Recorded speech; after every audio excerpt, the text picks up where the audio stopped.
So I stumbled upon this little cute place with outdoor seating. Even though it's 1,000 degrees, it just makes me realize how much I miss restaurants and sitting inside. We're entering month 6 of working from home, which is crazy, and I've been realizing I need to do different things to break up my daily routine, because otherwise it feels like every day is the same, day after day after day. You're in the same place, you're in your apartment, you're in your neighborhood. Actually, this week I took the train for the first time since March, which was very exciting. So I got to go somewhere new. Currently heading to get on the train for the first time in 5 months, which is so crazy. I feel like I'm going on such an adventure right now. This is so weird.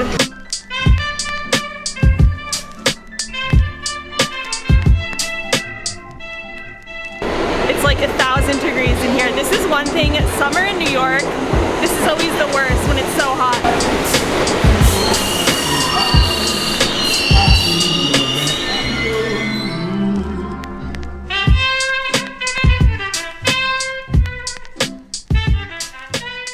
So I have to transfer trains to the NQRW, and this is the area, this is Times Square.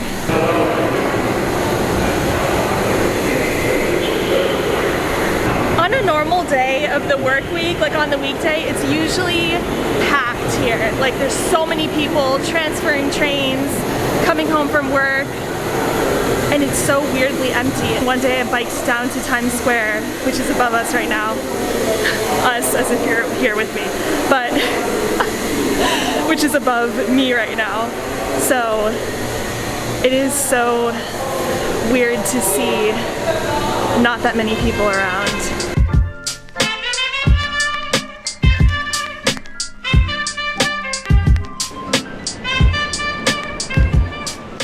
There's literally only 3 other people on this train right now. Usually it would be packed. Must wear mask that covers your mouth and nose for the entire trip. Stay safe. Made it to Union Square, meeting up with Olivia and Jingy for our reunion dinner because we had dinner for the last time in March, and we told ourselves when everything's back to normal we have to have dinner again, the 3 of us. Things aren't really back to normal yet, but we miss each other, so it's time. Say that it was gonna be over like next year. That's what they say. I don't know. We're back together again after haven't been together since March. Yes. Or unless they're all. Oh my gosh. This is the line to get into Trader Joe's. In March and April, there were lines to get in and it was crazy, but things have gotten a little back to normal where I am, up in Harlem. But here it looks like it's still waiting in line just to get in the grocery store. There's Jimmy, and life will always lead. Yeah. Meeting one of these pickles. All right, we got our chicken tenders and our antibodies drink. But also, part of me feels bad about getting on the train because I feel like right now buses and trains are for essential. If you really have to go somewhere, you have to go. For me, it's just leisurely going places, so I feel like I don't really need to clog up the systems to make room for people who actually need to go somewhere. This weekend was actually really nice. I went to 2 masses on Sunday. We had the kids' first communion mass at church again. We've been breaking it up into 3 groups so that way the church isn't too crowded because we still have to do social distancing. And then Aaron McAtee put on a mass for artists at another church that's really near my apartment, so that was really nice, so I went to that.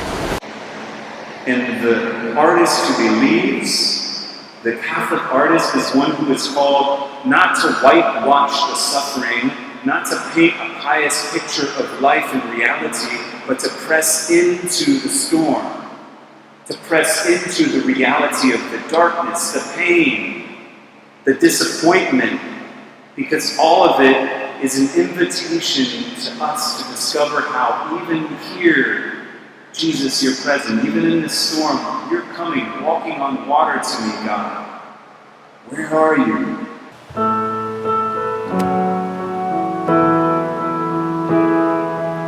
All creatures of our God and King, lift up your voice and with us sing. Alleluia, alleluia.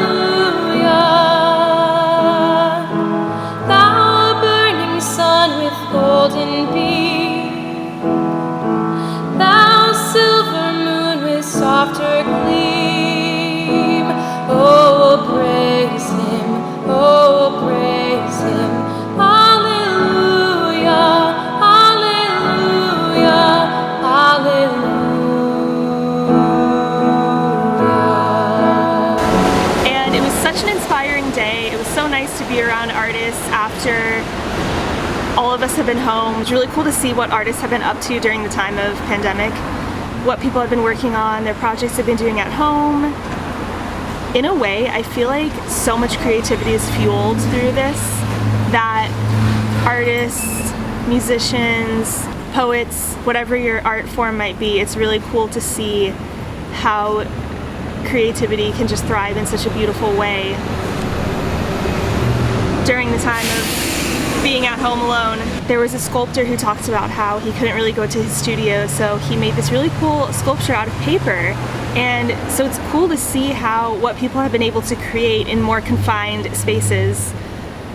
So overall, really good weekend. On Saturday, I finally went to the eye doctor, finally got my hair cut, did these things that I've been putting off for so long, or just haven't been able to do. I remember back in March, we never thought it would last this long. We were like, oh yeah, by July, everything's gonna be back to normal. Well, it's August and here we are. Still can't eat in a restaurant, but yeah, I always do this to myself. I bring my tripod. I'm like, oh, maybe I'll get some nice outdoor new location filming spots, and I have a tripod. Maybe I can set my camera up and have like some more interesting backgrounds, or just go new places, try new things. And the piece that I need to attach to my tripod, there's this piece that goes here that goes to the bottom of the camera to kind of screw it in. Guess what? Left it at home. So I've been lugging around this tripod for absolutely no reason. And I have this little mini, oh, I can set up the little mini tripod thing. Here we are, it's getting dark. Wasting the days away. Yeah, I have this which can kind of put the camera on. Let's see. I'm outside and people walking by always stare, but that's okay.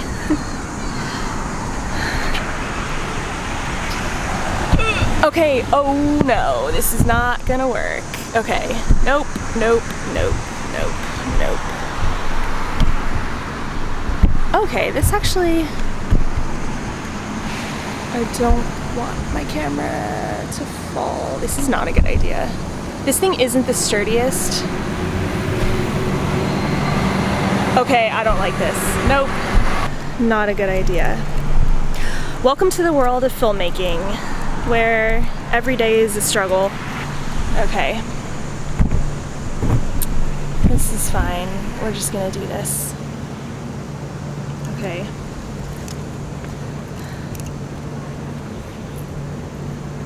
One of the main reasons why I hate the summer so much is because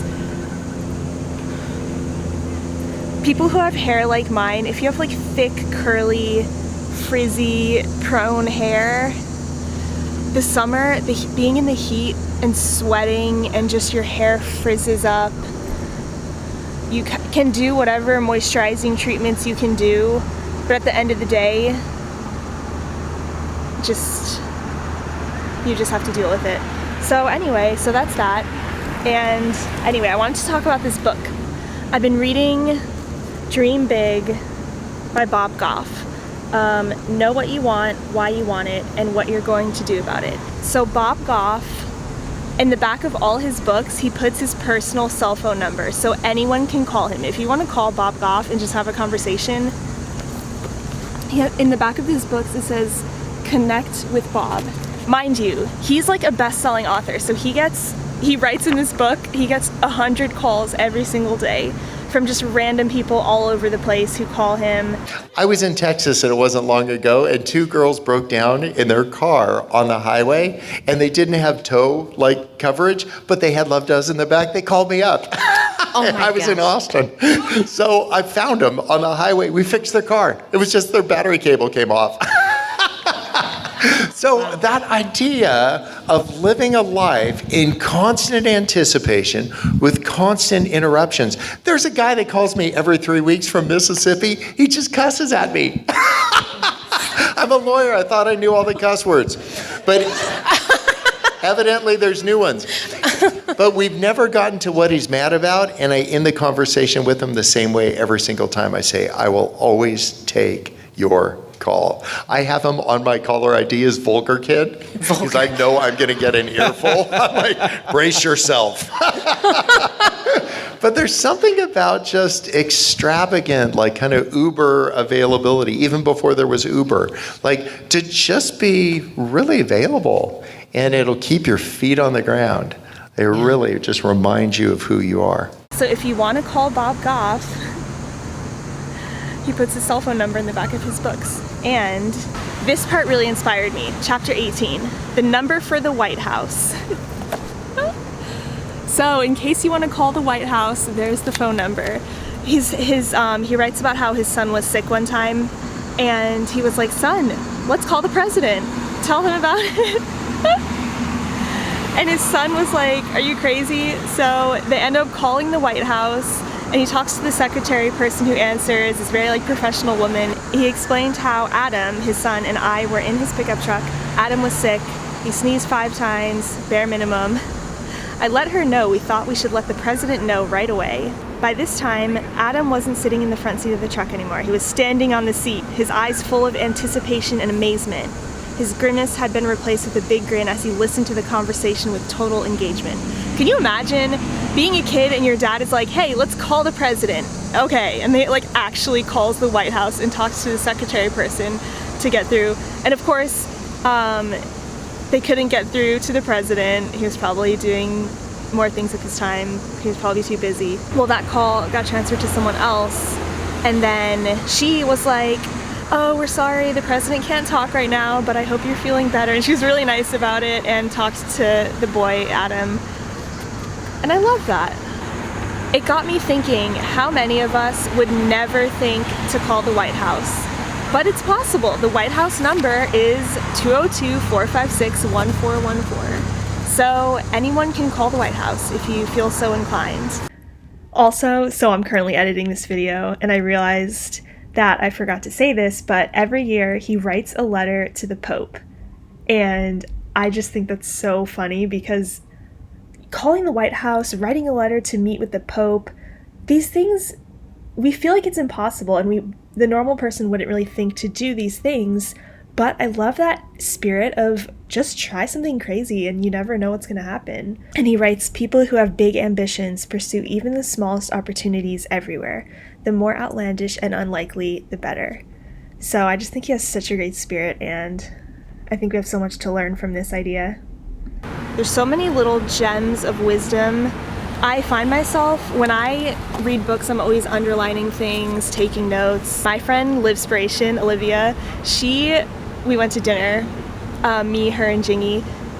When we were at dinner, she was talking about how she called Bob Goff a couple times during these really big transition life things she was going through to just get advice from him. And I just think it's so inspiring, the fact that he puts his cell phone number and you can give him a call.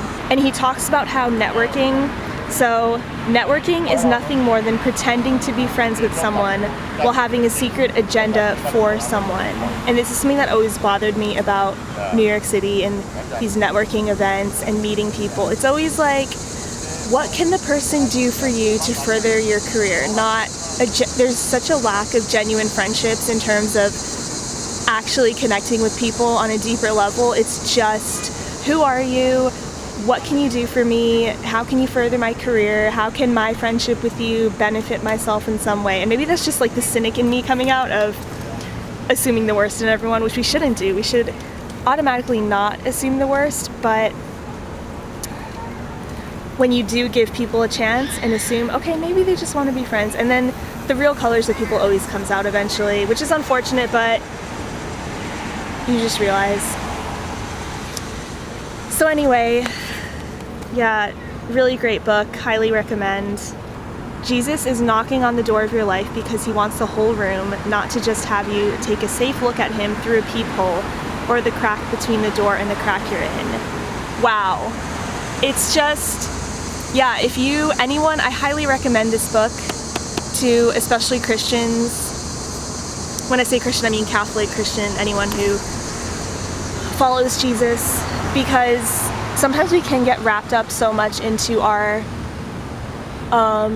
debates and theology and this versus that, and oh, what are you doing? What do you have to do to be a good Christian? Whatever that means. But I feel like Bob Goff just has it figured out, and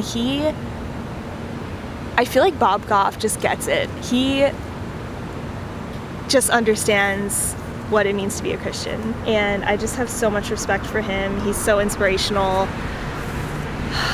His other two books, Love Does and Everybody Always, such good books as well. Highly recommend. Especially during these times that we're in. If you need a little dose of inspiration, definitely get yourself a copy. Yeah, it's starting to get dark now, so I should probably head home. But thank you for watching another video. Be sure to subscribe if you haven't already. Hit the bell icon to be notified of new videos every time I post. And I'll see you in my next video.